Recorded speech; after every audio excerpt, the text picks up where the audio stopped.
Құрметті ұстаздар, оқушылар, Абай жолы ғасырлық туынды атты дөңгелек үстелімізге қош келдіңіздер.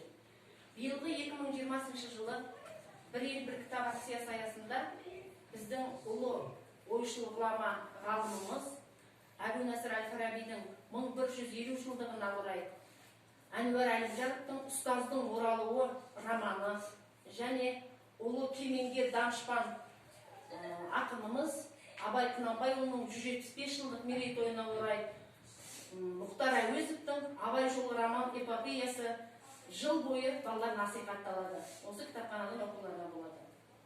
Абай жолы ғасырлық туынды. Мұхтар Әуезовтің шығармашылық ғылыми зерттеушілік қызметінде ұлы Абай тұлғасы ерекше орын алады.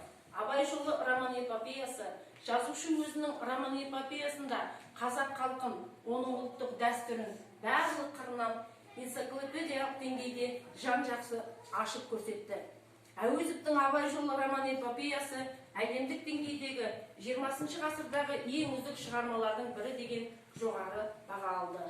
Бұл роман эпопея тек қана қазақ халқы үшін емес, бүкіл түркі әлемін дүние жүзіне танытқан ұлы шығарма ретінде танылды.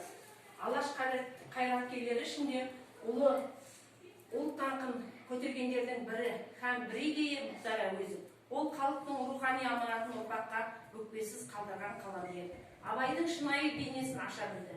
Әуезов Абайдың өмірінен тұтас тарих жасап шыққан ұлы ойшыл. Бір шығармаға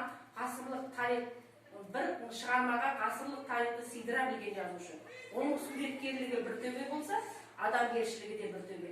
Шыңғыс Айтматов өз басым өзге елге сапарға